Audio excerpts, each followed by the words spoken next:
بسم اللہ الرحمن الرحیم۔ 5000 سال مصر کے حکمرانوں کو فرعون کے نام سے پکارا جاتا تھا۔ فرعون مطلق العنان حکمران ہوتا تھا اور خدائی کا دعویٰ بھی رکھتا تھا۔ حضرت موسیٰ علیہ السلام ایسے ہی ایک فرعون کے دور میں دنیا میں تشریف لائے۔ اس وقت بنی اسرائیل جو کہ حضرت یعقوب علیہ السلام کی اولاد میں سے تھے، مصر میں قبطیوں کے ساتھ رہا کرتے تھے۔ قبطیوں کا تعلق حکمران طبقے سے تھا اور وہ بنی اسرائیل پر ظلم و ستم ڈھایا کرتے تھے، کیونکہ بنی اسرائیل فرعون کے آگے سجدہ کرنے سے انکار کرتے تھے۔ بنی اسرائیل خاموشی سے سب کچھ برداشت کرتے اور اللہ کے پیغمبر کے منتظر رہتے، جس کی آمد کی بشارت دی گئی تھی اور جسے انہیں اس صعوبت بھری زندگی سے نجات دلانا تھی۔ فرعون نے بھی اس بشارت کے بارے میں سنا۔ اس نے تفتیش کی تو پتہ چلا کہ بنی اسرائیل کا عقیدہ ہے کہ ان کے درمیان پیدا ہونے والا ایک لڑکا ایک روز فرعون کی بربادی کا باعث بنے گا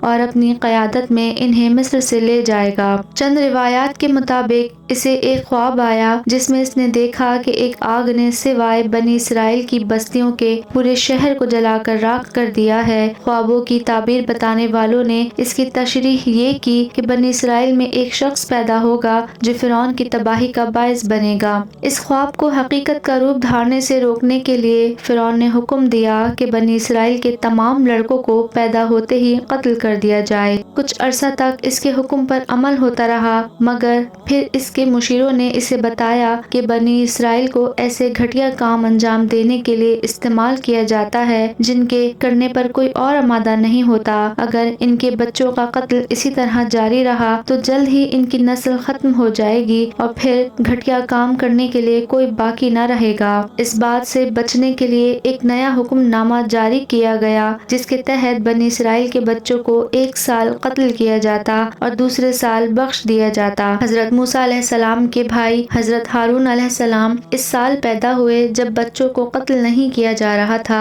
لہٰذا وہ محفوظ رہے، لیکن حضرت موسیٰ علیہ السلام قتل کے سال میں پیدا ہوئے اور یوں انہوں نے اپنا پہلا سانس موت کے سائے میں لیا۔ حضرت موسیٰ علیہ السلام کی والدہ کچھ عرصہ چوری چھپے انہیں دودھ پلاتی رہیں، لیکن جلد ہی یہ واضح ہو گیا کہ ان کی موجودگی کا راز کھل جائے گا اور فرعون کے ہر کارے انہیں مار ڈالیں گے۔ ان کی فکر و تفتیش کا کوئی ٹھکانہ نہ تھا۔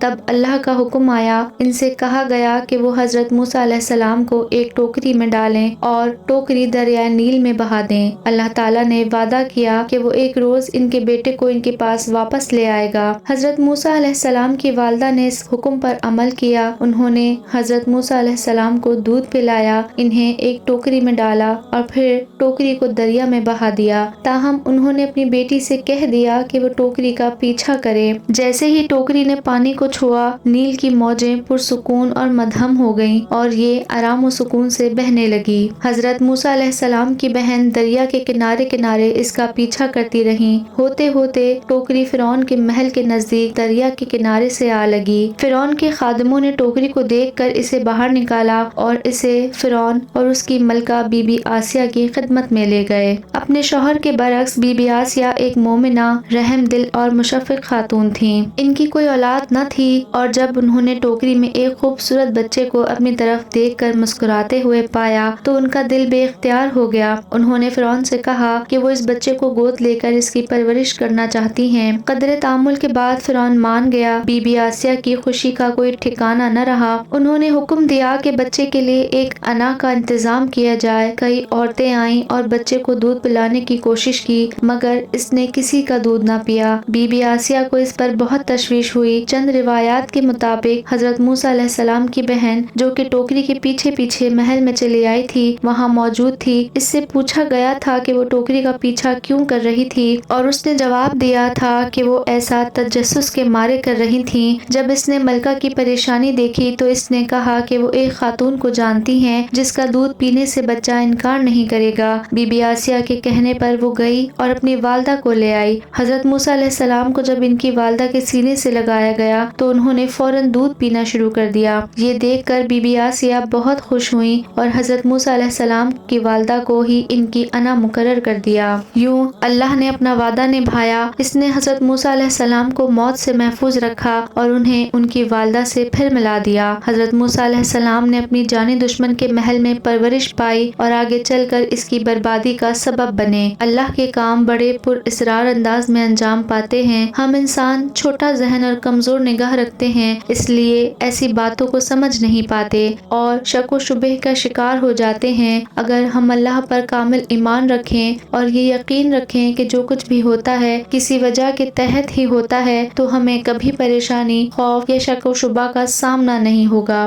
اس طرح کی ویڈیوز کو دیکھنے کے لیے ہمارے چینل کو لائک کریں، شیئر کریں اور سبسکرائب کریں۔ اللہ تعالیٰ ہمیں اور ہماری اولادوں کو شیطان کے شر اور اس کے وسوسوں سے دور فرمائے۔ اللہ تعالیٰ میرا اور آپ کا حامی و ناصر ہو۔ فی امان اللہ۔